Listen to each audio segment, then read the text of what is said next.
Señores y señores, buenas noches, bienvenidos, gracias por estar del otro lado. Viernes, estamos en vivo, 11:15, 23:15, lista la mesa ya.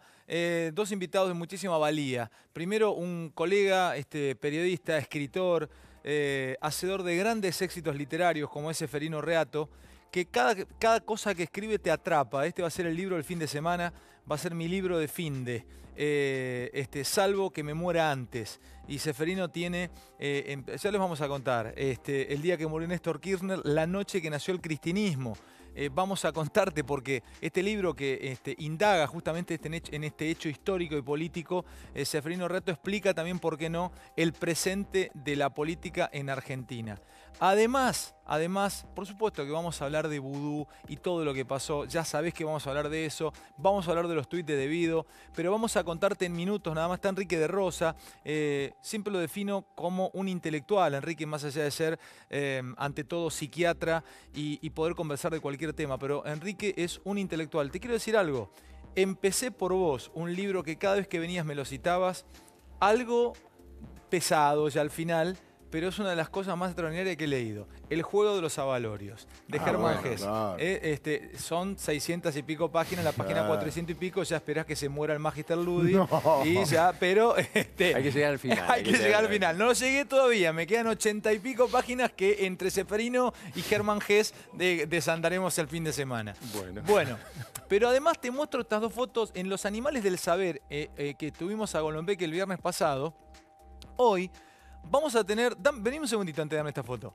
Vamos a tener, ¿saben cómo lo defino yo? Como el tipo, como la persona que más tiempo ha estado en la República Argentina cerca del poder.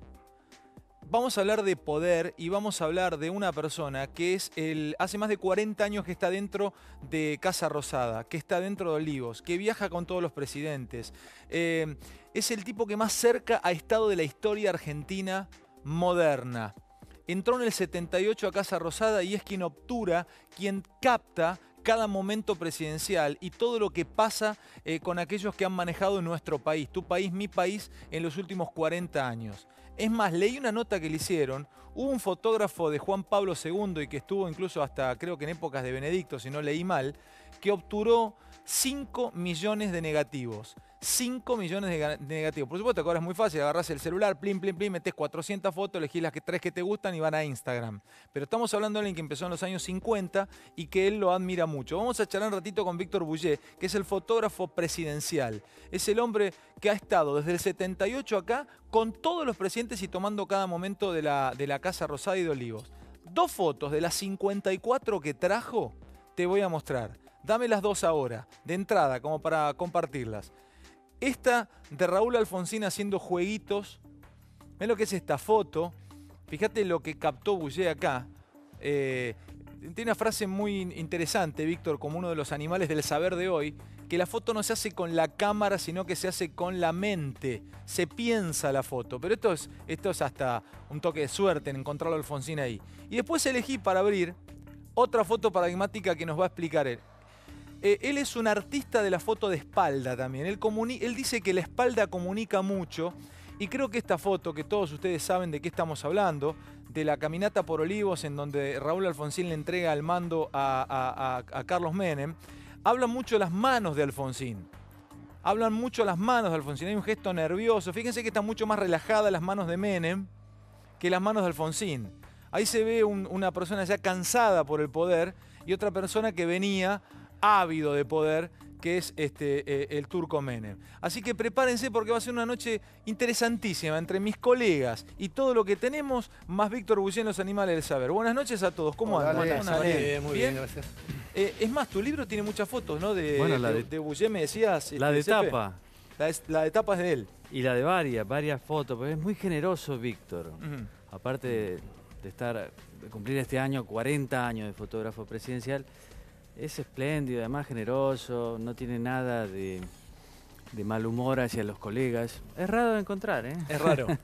Bueno, vamos a empezar hablando quiero adelantarles algo también. Esto es versión, información. El lunes es San Cayetano. Y a mí me cuentan que San Cayetano va a ser un hecho político. Además de un hecho religioso y de fe, va a ser un hecho político, que se va a movilizar mucha gente y que hay gremios y que hay organizaciones sociales y que va a ser un hecho político el lunes San Cayetano. Pero o sea que lo van a agrandar. Va a ser, lo van a amplificar. Va a haber una movida importante. Yo creo que vamos a tener un San Cayetano nunca visto antes. De hecho, hay audios de WhatsApp que ya están circulando de convocatorias raras a San Cayetano. De esos tipos de audios que estamos viendo cuando convocan a los scratches, en los actos de Macri y demás, pero para la convocatoria de San Cayetano. La verdad que no lo podemos poner al aire porque sería una responsabilidad, porque no hay fuente, no hay veracidad de dónde vienen, pero puede ser complicado San Cayetano. ¿Puedo mostrarles Venezuela hoy? El Papa llegó tarde, qué raro, porque relaciones internacionales y diplomáticas del Vaticano debe ser de lo mejor, de lo más fino de la historia diplomática mundial. Y los tipos llegaron tarde, ¿no? A unas horas cuando ya se estaba consumando la constituyente. ¿Podemos ver imágenes? Dale, ayer a la tarde el Papa le envió esta carta a Nicolás Maduro pidiendo que suspenda la asunción de la constituyente, y hoy finalmente Maduro hizo lo que nadie esperaba o lo que nadie deseaba, consumó el autogolpe de Estado. Porque para vos esto es la autoconsumación del golpe de Estado venezolano. El autogolpe. Él arma una constituyente para armar una nueva constitución a su placer, y lo hace incluso en el mismo edificio. Es una cosa impresionante. Es como si lo hiciera en el anexo del Congreso, en el mismo edificio del Parlamento. Y además las imágenes de cuando hoy ingresaban, ¿no? O sea, porque ellos van a reemplazar al Parlamento elegido por la gente. Levantando las manos, parecía un ejército fascista, ¿no? Más de 500 constituyentes, horas después de recibir la carta del Papa donde le pedía que no lo hiciera. ¿Qué es esto? A ver, describime estas imágenes, estamos viendo. Este es Diosdado Cabello, este es el hombre fuerte del... ¿Hay audio de esto? Es el número 2. Es el número 2, pero dicen que es el que maneja todo. Déjame escucharlo 10 segundos. Delcy Eloína Rodríguez Gómez. Compañera Delcy Eloína, méritos suficientes, sobrados, para ejercer tremenda responsabilidad. Somos responsables nosotros, uno, de cumplir la tarea encomendada, de sentirnos que tenemos una tarea de vida por la patria, y otro, no fallarle nunca al pueblo de Venezuela, que votó por cada uno de nosotros cargado de esperanzas para que la paz se consiga, y la paz debe conseguirse. La derecha la vamos a sumar. Quienes hoy no están aquí vamos a sumarlo. Vamos a sumarlo. Tenemos que asumir estas responsabilidades con una alta nobleza y llamar al que tengamos que llamar para que haga sus aportes a esta Asamblea Nacional Constituyente. Bueno, la consumación, ¿no?, del autogolpe. Sí. Yo creo que Diosdado Cabello es una de las alas del chavismo. Es un militar que ha tenido mucho poder y que enfrenta a la ala de Maduro, que Maduro es el que tiene el apoyo de los cubanos. Maduro se ha formado en Cuba y demás. Vamos a ver en esta asamblea la tensión entre esas dos alas, y yo creo que este gesto político en definitiva es un tiro en las piernas, porque esto va a provocar una crisis aún mayor en Venezuela y no una salida como esperan los chavistas. Diosdado Cabello es el Maduro de Chávez, para que se entienda quién es y qué juega en la política venezolana. ¿Cómo el Maduro de Chávez? Claro, es el Maduro de Chávez, es el segundo de Chávez, es lo que Maduro era a Chávez. Es más, de hecho, cuando Chávez murió, la gran incógnita era si iba a ser Maduro o iba a ser Diosdado Cabello quien asumiera. Entonces ahora quedó como hombre fuerte de Maduro. Sí, pero podría haber sido el uno. Dicen que es peor que Maduro. Diosdado Cabello era el ala de los halcones, los más duros, digamos. Esa pelea entre quién iba a suceder a Chávez, entre Diosdado Cabello, que es a quien veíamos, y Maduro, la ganó Maduro, que se suponía que iba a ser menos radical, menos extremo, ¿no? Quiero una mirada tuya, Cefe, y anda preparándome, si podés ensayarme, una mirada psiquiátrica. Yo sé que no tenés, no los has tratado a Diosdado Cabello y a Nicolás Maduro, pero cuando ocurren este tipo de cuestiones, si se creen lo que están viviendo, o si realmente cuando llegan a la casa de Diosdado Cabello saca la ropa y dice, qué cagada, mirá lo que tenemos que hacer, ¿no?, para quedarnos.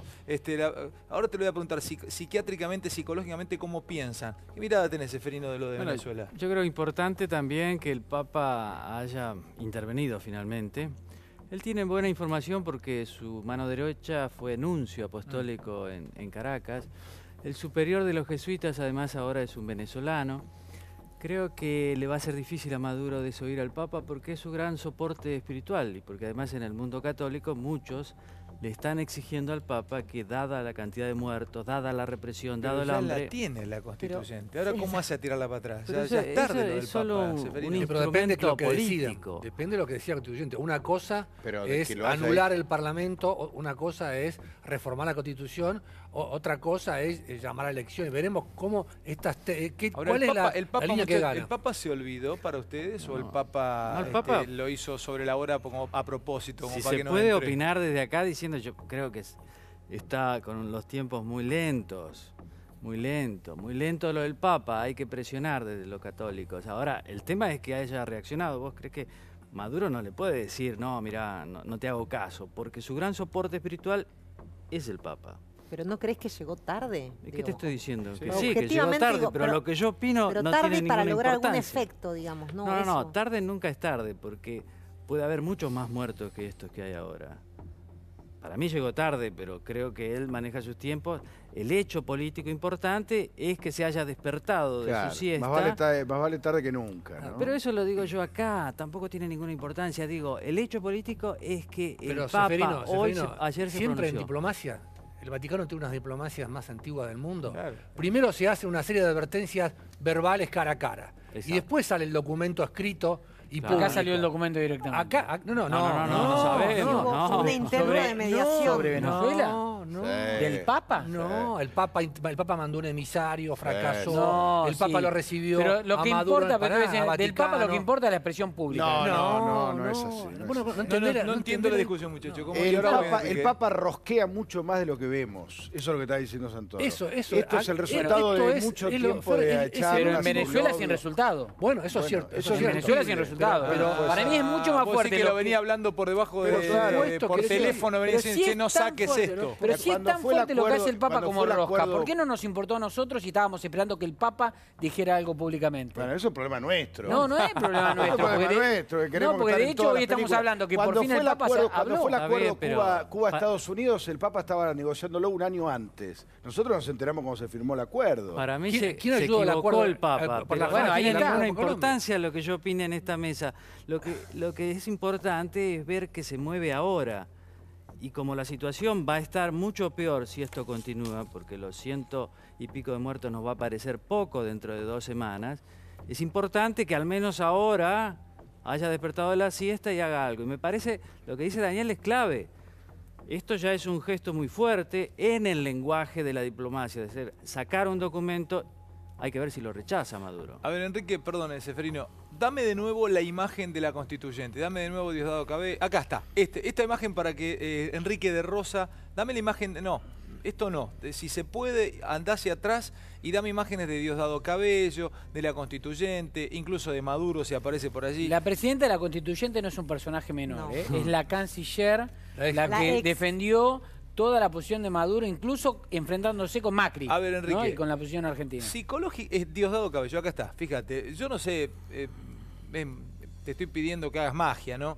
Pero ¿existe, los libros hablan sobre este tipo de comportamientos? Digo, Sí, vos ¿realmente sabés que- creen lo que están viviendo? Entonces yo pensaba, mientras ustedes estaban hablando y tu pregunta, yo creo que hoy todo el área del conocimiento de la mente no pasa por lo individual, sino pasa por lo contextual, es decir, pasa más por lo social y antropológico, es decir, para entender Venezuela, o Diosdado Cabello, o a Ledesma, o a cualquiera, a los opositores, a Capri, a quien sea, hay que entender el contexto en el que se vive. Y el otro día, bueno, estábamos antes de empezar el programa, yo estaba tratando de entender qué estaba pasando hasta geopolíticamente. ¿Y por qué comento esto? Porque mientras vos estás pensando y anda pensando, a mí me vino a la mente, hay un libro muy interesante del psiquiatra que atiende, que entrevista a todos los jerarcas nazis del juicio de Nuremberg. Qué bueno. Es muy interesante ese libro. ¿Por qué?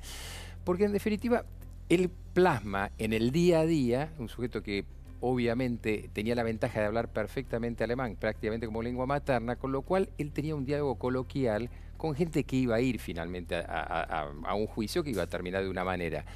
¿Cuál es la característica en general de los tiranos, de los regímenes Mesiánicos. totalitarios, de los regímenes mesiánicos y demás? Hay una característica paranoide de convencimiento absoluto en lo que Claro. están realizando. Es decir, no es un sujeto que ya no te saca el disfraz de malo y dice, qué bueno, ahora decir, cuando él hablaba con el pajarito de Chávez, en algún sentido hablaba con el pajarito de Chávez. Ahora vos dirás, bueno, pero entonces esto era un grado de locura. Y sí, pero ¿qué es lo que estamos viendo si no locura? Gente matándose entre sí. Yo estoy absolutamente de acuerdo con Ceferino en que el otro día, justamente pensando y hablando con este periodista que decíamos, Marcelo López Maciá, decíamos, hoy 100 parece mucho, cuando estemos hablando de 1000 en una de esas, nos va a parecer qué lástima que no se hizo algo antes. Estos sujetos cuando están lanzados, es muy interesante los prolegómenos de los SA hitlerianos, que luego son los SS, y son sujetos que básicamente hacen una base del conceptual. Cuando uno está convencido de lo suyo, cuando uno es un fanático, hace lo que sea.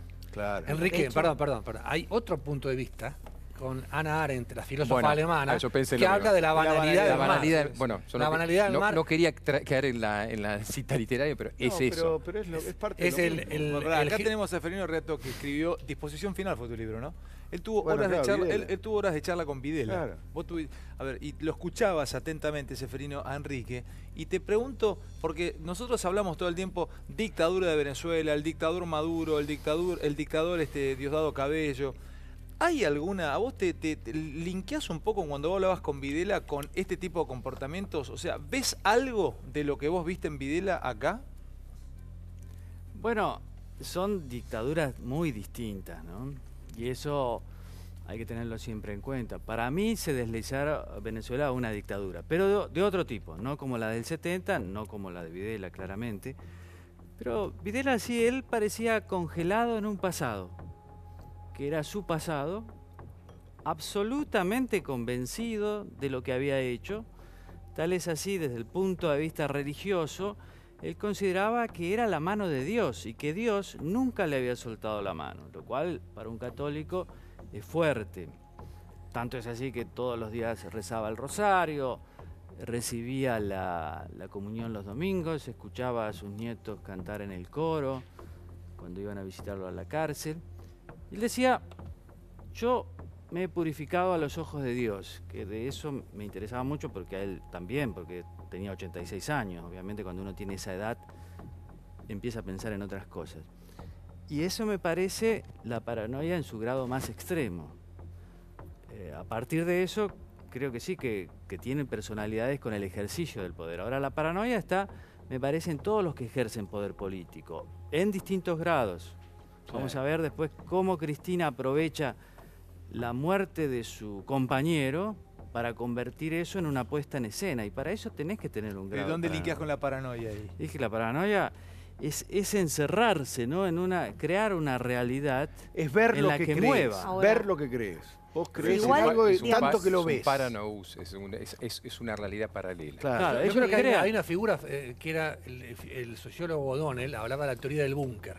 Que es, estamos adentro de un búnker, nos encerramos, nos aislamos, los demás son la antipatria, los demás son el enemigo, y después adentro del búnker vos desconfías del que está en la otra punta y empieza cada vez a dividirse más. Que lo que pasa con el chavismo, es lo que pasó con el kirchnerismo también, este fenómeno que el problema de la tragedia es cómo negociás una salida en Venezuela. ¿Por qué? ¿Qué estarán pensando ahora Diosdado Cabello? Bueno, ¿cómo salgo de acá? ¿Me van a hacer juicio por haber matado 121 personas? ¿Juicio por narcotráfico en Estados Unidos? La salida es una negociación muy compleja. Igual hay una diferencia, me parece, entre construir un relato para lo que vos crees y construir un relato para lo que vos necesitas. Por supuesto. Y me parece que esa fue una diferencia entre, por decir algo, la dictadura la dictadura militar, que construyó un relato para lo que creía, se creía lo que estaba haciendo, y lo que pasó en los últimos 10 años, que construyó un relato para lo que necesitaba. Señores, no, pero se creían, que no, Cristina, te cuento una anécdota más risible. Yo era prepárame Vudú, nos vamos a meter en Vudú. Dale, era corresponsal en San Pablo, Brasil, y Chávez venía siempre. Y una noche nos dice, después de una conferencia de prensa, porque hablaba hasta por los codos, y era hasta simpático. Pero Chávez no es Maduro, ¿eh? No era Maduro, pero te digo que tenía una cosita interesante. Ella nos dice, ¿saben ustedes que yo cada tanto, no siempre porque él está muy ocupado, pero yo cada tanto como con Bolívar? Dale. No, te lo juro. Sabés que no lo creía hasta que lo leí en Tomás Eloy Martínez, que le va a hacer una entrevista y le dice, no, Tomás, No te sientes ahí que este es para Simón, para Bolívar. Entonces, vos me decís que no es Maduro. Es mucho más, era mucho más simpático Chávez y mejor político, pero te digo que la paranoia... A ver, a Seferino los miró... Mágico. Es Macondo venezolano. Yo como con Bolívar, dijo el tipo. Sí, no siempre, ¿eh? No vayan a creer. Yo te puedo hacer una pregunta a vos, Enrique, escúchame. Si yo te digo a vos todas las noches, yo me analizo con vos, me atendés vos como psiquiatra, y yo vengo y te digo, Enrique... ¿Cómo con Bolívar? No, ¿cómo con Bolívar no? Desayuné con Alejandro Magno esta mañana. Estábamos con un problema con la cuarta falange. Porque los muchachos estaban desordenados, se nos venían los persas, se nos armó un quilombo en plazas. ¿Qué me decís? Yo tengo que almorcé con Alejandro Magno. Yo diría en principio que estás leyendo mucho, digamos, eso que te interesa el personaje histórico de Alejandro Magno, pero digamos, más allá de eso, es eso, ¿no? En realidad, el delirio en realidad es empezar a contarse una historia, un cuento en principio creíble. ¿Cuál es el problema? El problema de la paranoia es que es una idea verosímil. Es decir, la verosimilitud de la idea luego te traslada a lo inverosímil. Pero el sujeto se va desplazando lentamente en esa cascada psicótica hasta finalmente aparecer con algo que, claro, de golpe nos parece una locura. Pero si el sujeto empieza a estar en ¿Eso se llama paranoia? No, en realidad es una psicosis, es un delirio. Los delirios... Todo aquel que nos está viendo, incluso nosotros, ¿podés tener un grado de psicosis? O cuando aparece ya es porque estás mal. No, un grado de psicosis no es como estar un poco embarazado. Eso te quiero preguntar. Por eso no se puede tener una pequeña psicosis. Si lo tenés... Uno tiene grado de neurosis y algunos tenemos varios grados de neurosis, pero digamos, normalmente no. La psicosis es la pérdida de contacto con la realidad. Digamos, en estos días se hizo muy conocida una señora que cometió un infanticidio. Es una psicosis posparto, es un episodio que la corta de la realidad. Ahora, yo lo que estoy diciendo es cuando un sujeto entra en una especie de autoconvencimiento mesiánico. ¿Por qué la idea de mesiánico? Porque en realidad empieza a creer que él entiende algo que los demás no entienden. Qué bueno eso. Porque, en definitiva, ustedes no se dan cuenta. Ustedes no se dan cuenta, pero yo sí me doy cuenta. Y yo los voy a convencer, aún contra ustedes los voy a convencer, porque yo sé que si te convenzo te voy a salvar. Chávez hizo desenterrar el cadáver de Bolívar, que había muerto en Santa Marta por la fiebre amarilla, porque él decía que lo había envenenado la oligarquía de Caracas. Lo sacaron y lo instaló. Y además, pero perdóname, ¿eso te puede pasar cuando llegás al poder? Pero por supuesto, porque en definitiva no tenés...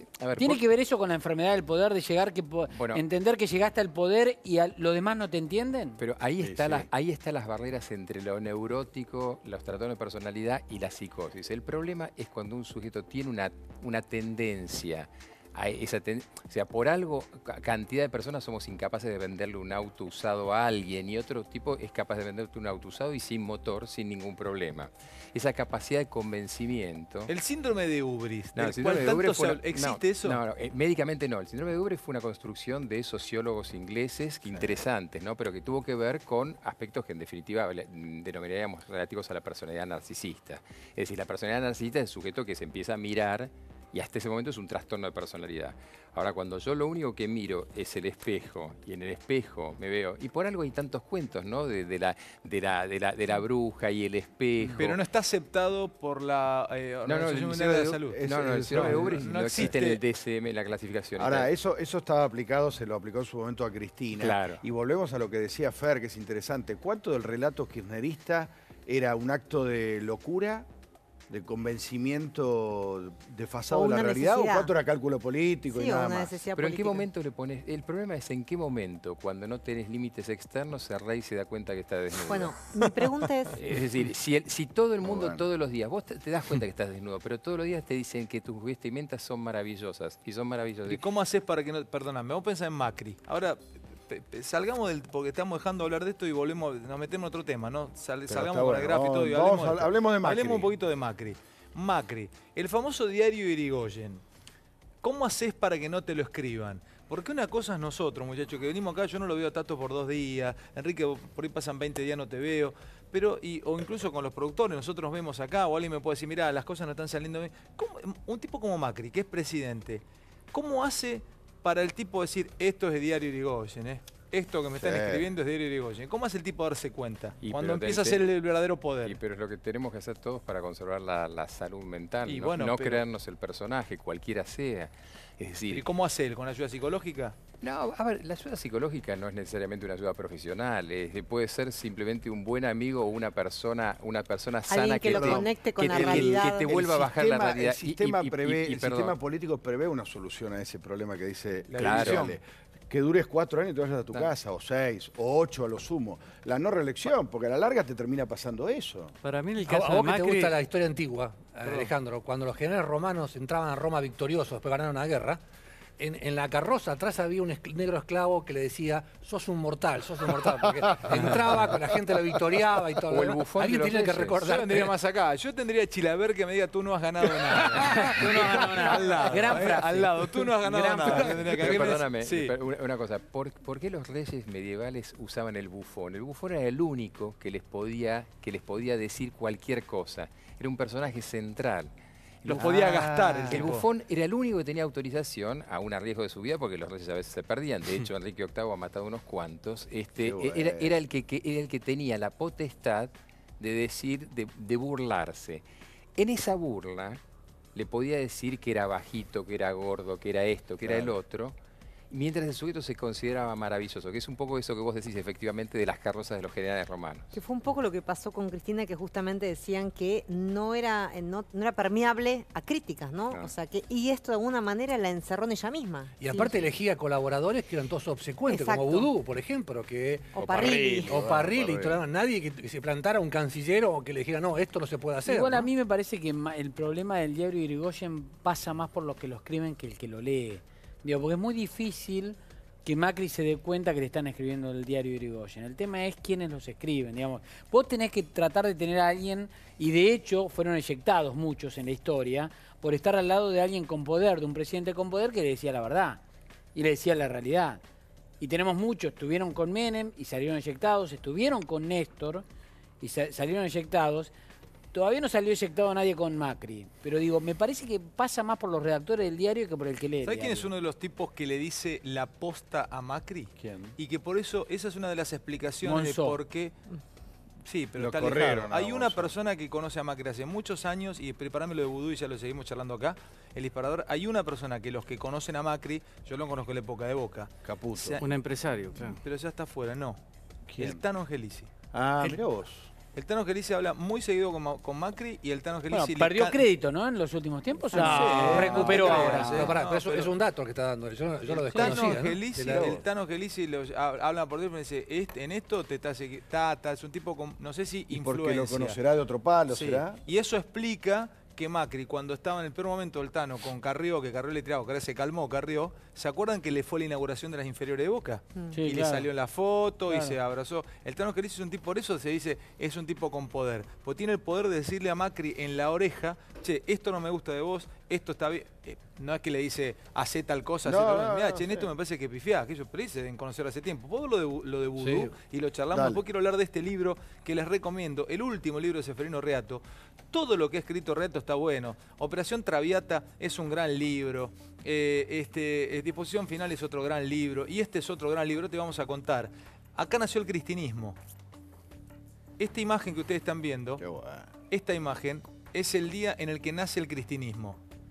Pero primero hablamos de Vudú, que hoy zafó, y vamos a contarles qué pasó y qué significa políticamente esto. A ver. Esta causa ya lleva casi 8 años que se me sobresea en esta causa, que finalmente quede demostrado que yo soy inocente en esta causa. Así que muchas gracias por la oportunidad. El papelón llamado Vudú parece tener un solo responsable, y este sería la justicia. Nadie podía imaginarse que recibiría ayuda del mismísimo Bonadío para salir airoso de su primer juicio. La prescripción en este caso es casi un escándalo. El hecho data del año 2003 y la denuncia del 2009. Era un delito muy simple de probar, la falsificación de un 08. Bonadío durmió la causa en su juzgado hasta 2014, que se elevó a juicio. Pasaron 3 años más y lo previsible pasó.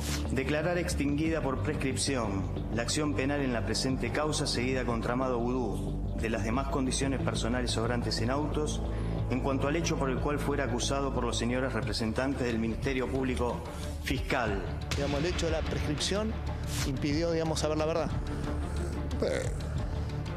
No es un tema tan profundo para tener que saber la verdad en todos sus aspectos. Anoche un grupo de ciudadanos marchó frente a tribunales pidiendo a los jueces que actúen con más celeridad sobre las causas contra la corrupción.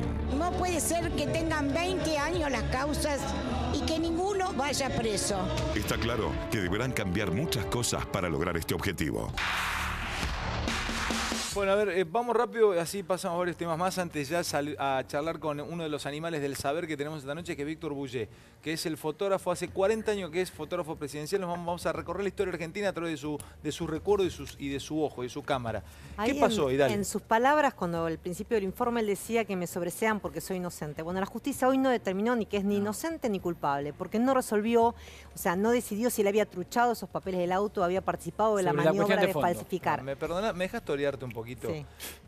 A nosotros no nos ganan, somos como Zapata, si no te la gana te la empata. Hoy los K en redes sociales, todo festejaban. No, pero y aparte nos gastaban a nosotros los periodistas y ahora diga, bueno, pero simplemente te quiero explicar, digamos, es algo que es importante, no fue condenado. No es que dijeron es inocente. La maniobra estaba aprobada. Lo que dijeron es, por una cuestión que es un poquito técnica, pero que si quieres tratamos de explicarla, prescribió. ¿Por qué? Porque había una funcionaria pública en el medio, que era la titular del registro, que sigue siendo titular del registro. Está bien, pero es como decirle un petizo no alto. En el fondo, sí, o sea, lo de hoy para mí, pero no, el tipo no fue condenado. No, lo que fue papelón fue que siguiera el juicio. Exactamente, lo que pasa en la justicia argentina, que muchas veces... Digo una cosa, ¿sabes qué fue lo que pasó, Ale? En este caso tuvo que ver con que al haber una funcionaria no corría el plazo de prescripción. Se suspende. Se suspende. Te lo explico en un minuto. Sí, dale, voy, Tato, de Pokémon Tato. Para Tato es un papelón. En la denuncia, no, es que yo comparto igualmente que es un papelón. En la denuncia estaban involucrados, digamos, personas comunes y una funcionaria.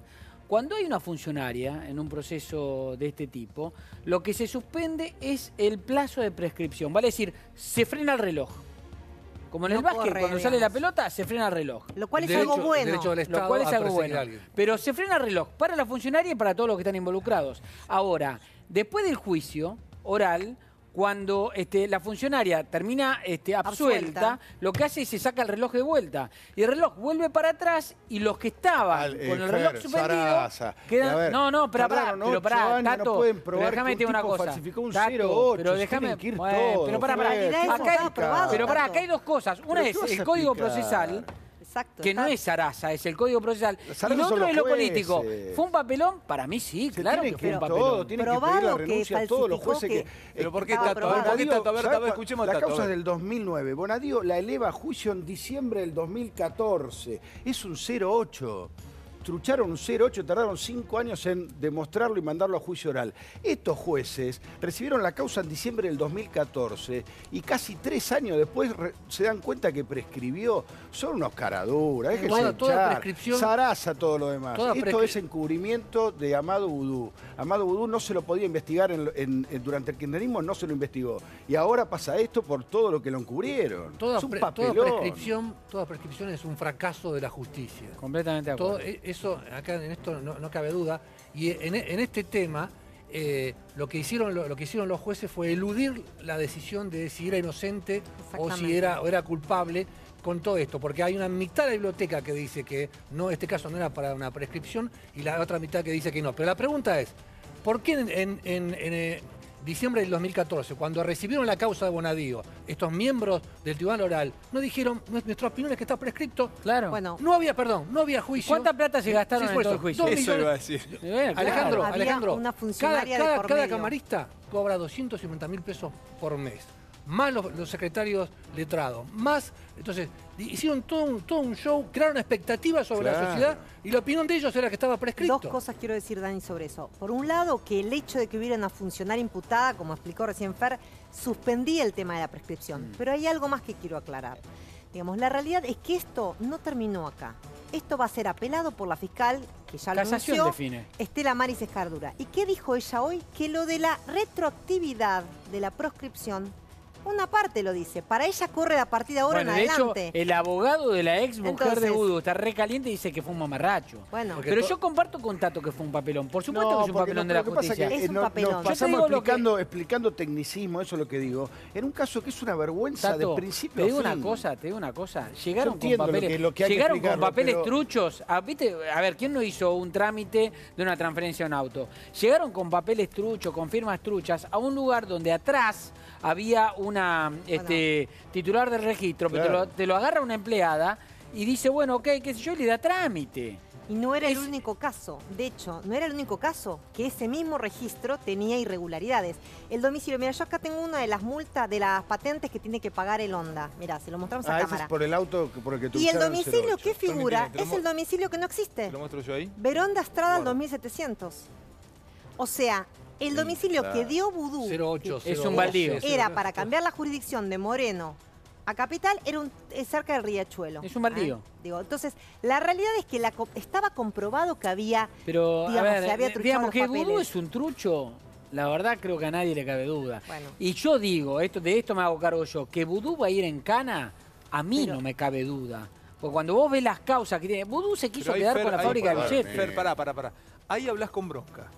Sí, ahí está, y en el boxeo, por ejemplo, si vos peleás con bronca, te cagas a trompadas. Entonces, una cosa, ¿por qué vos asegurás? Mira ¿Por qué decís que el tipo... Esto no es bronca, estos son las causas que tiene Chicone, que tiene Vudú para adelante. Chicone es la más importante que tiene. ¿Saben qué es Chicone? ¿Quieren que le diga qué es Chicone? Chicone es la gallina. O sea, Vudú no se quiso afanar los huevos, se quiso afanar la gallina. Chicone es la fábrica de billetes, no se quiso afanar algunos billetes. Se quería afanar directamente la fábrica. Se lo acusa de negociaciones incompatibles con la fusión pública y cohecho pasivo. Esta es una de las causas que va a llegar a juicio oral. Pero hay más. Es la primera, la próxima que le toca, digamos. La esperanza del caso del auto, Alejandro, la esperanza es... Sigamos la Mirá, compra de 19 autos. Procesado por delito de administración fraudulenta agravada por el perjuicio de la administración pública. Esto es una flota de autos que compró cuando era ministro de Economía. Otra más. Fíjense, caso Dádivas. Está siendo investigado por haber utilizado el helicóptero de una línea contratista del Estado, ¿no? Un viaje que le pagaron de alguien que él tenía que auditar. Caso por enriquecimiento ilícito, algo que se había cerrado y se volvió a reabrir. Se lo investiga por presunto delito de enriquecimiento ilícito, vale decir, no se sabe cómo ganó toda la plata que tiene, para resumirlo. Y la otra es el caso por renegociación de deuda con la provincia de Formosa, de la cual hemos hablado acá mucho, ¿no? Y vos lo investigaste mucho también, Daniel. Tengo este libro de Ceferino Reato. Me meto acá, Dani, dame 10 segundos. Te va a gustar esta. Pero déjame meter... Dale vos, Dani, dale. La esperanza es Marino Bolinski. ¿Te gusta esa? Es la sala 4 por de sala casación. Por la sala de casación, que tiene un criterio, ya ha tomado un criterio en varias causas, IBM, Piana y Tandanor, en contra de la prescripción. Bueno, aquí tengo el libro de Ceferino Reato, Salvo que me muera antes. A ver, vos planteás que en la muerte... ¿Cuánto hace ya de la muerte de Kirchner? Casi 7 años. Casi 7 años.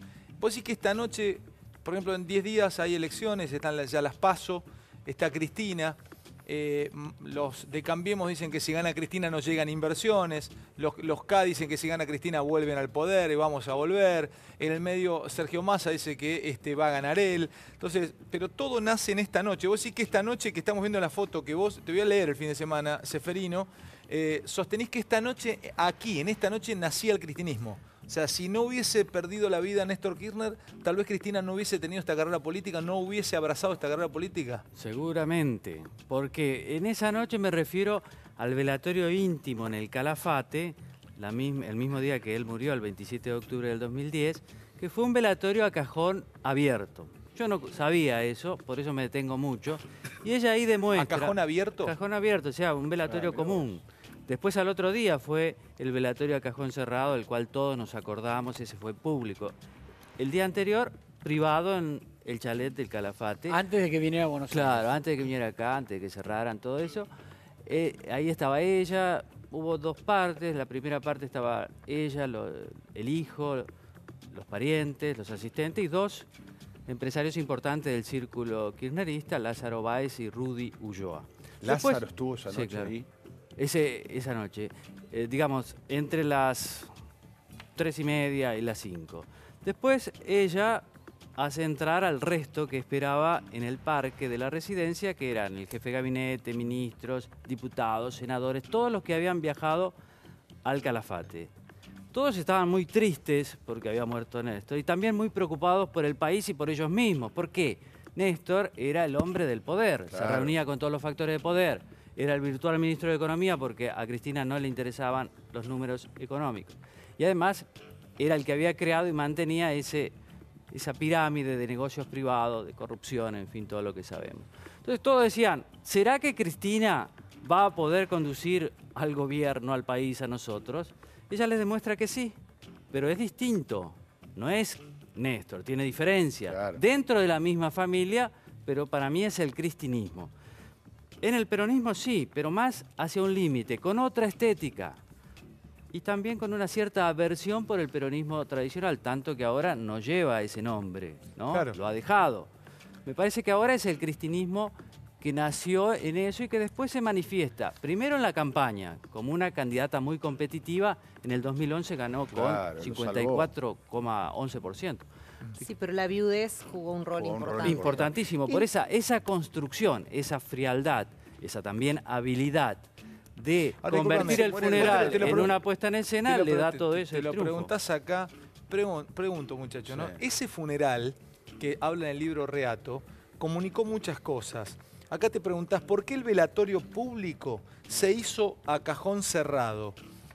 Por primera vez la trama completa de la tragedia que dio origen al proceso, al poderoso liderazgo de Cristina Fernández de Kirchner. Pregunto, ¿por qué te planteas o por qué haces hincapié en eso, de que hubo un velatorio a cajón abierto y otro... o sea, en cierta manera se empezó a construir relato también desde velarlo a cajón cerrado? Claro, el primero, íntimo en Calafate, la construyó a ella como líder del espacio, que era muy importante saber si ella podía dar cuenta. El cadáver tenía la cara lastimada, rota por el golpe. No, tenía apenas un raspón, dicen los médicos y enfermeros y el funebrero que preparó el cuerpo, un raspón porque se había caído y rozado con la mesa de luz. Y el funeral público lo que hizo fue convertirla hacia afuera, después de consolidado el liderazgo interno, en una viuda estoica, sufriente, pero preparada y responsable para el manejo del poder. Además a Néstor, por eso sí, digamos, psicológicamente esto lo puede explicar bien Rosa, digamos, a ver, a Néstor nunca se lo vio muerto. Claro, bueno, el Néstor vive. El Néstor vive, es una realidad. El Néstor vive es una realidad. No se lo vio muerto nunca. En realidad es la teoría cuando uno compara. Joseph Campbell era un gran estudioso de los mitos comparados, ¿no? Está bien. Y en realidad el tema en la construcción de un mito, en parte, es la desaparición de la imagen. ¿Cómo es eso? Claro, vos para construir un mito de algo, tiene que desaparecer la imagen de Alejandro Fantino y pasa a ser una imagen que los demás la relatan. Y cada uno la co-construye. Y si te quedas con mi última imagen, con mi cuerpo inerte o mi cuerpo blanquecino, y volvemos ¿eso competirá contra mi imagen de mito? Y porque estás en contacto, volvemos a lo anterior, estás en contacto con la realidad. Cualquier cosa que te aleje de la realidad te permite construir un relato. ¿Y co-construir qué es? Que lo construye él, ella, vos, todos nosotros, y con eso hacemos una figura. ¿Por qué? A ver, ¿por qué en Palestina nosotros tenemos un Jesucristo rubio de ojos azules? Simplemente porque lo necesitaban construir los europeos a su imagen. Evidentemente, el personaje histórico Jesucristo seguramente no debe haber sido así. Pero la idea de para hacerlo semejante, cada uno lo construye. ¿Por qué, por ejemplo, hay vírgenes, en las imágenes de las vírgenes, pues acá tenés a San Expedito, a veces hay vírgenes negras, pero no tiene que ver con la raza del lugar. En Polonia hay una virgen negra de Częstochowa que tiene que ver con la diferencia con el lugar, es decir, la co-construcción tiene que ver con los aspectos que uno proyecta en el personaje. Y cerrarlo, a cajón cerrado. A mí lo que me llamó la atención es el tema del famoso tema del cajón más chico que su altura y demás. Ahora, dispara el imaginario, ¿no? Eso fue porque Cristina no quería que lo vean muerto o porque era el raspón en la cara y por el transporte. Perdóname, para mí pienso que tuvo todo pensado. ¿Qué te contaron tus fuentes sobre eso? Varias razones. El funebrero dice, bueno, evidentemente el cuerpo se estaba descomponiendo porque le habían dado mucha droga para reanimarlo.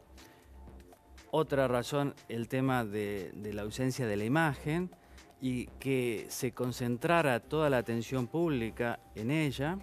Wow. Todo fue ¿En ese momento ella pensó en eso?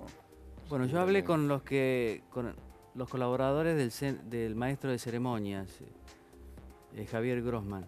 Me dicen que la decisión de ella siempre fue fundamental. Que esa decisión tuvo que ver con una decisión de Cristina personal, no fue la puesta en escena de Grossman. A ver, ¿coincidís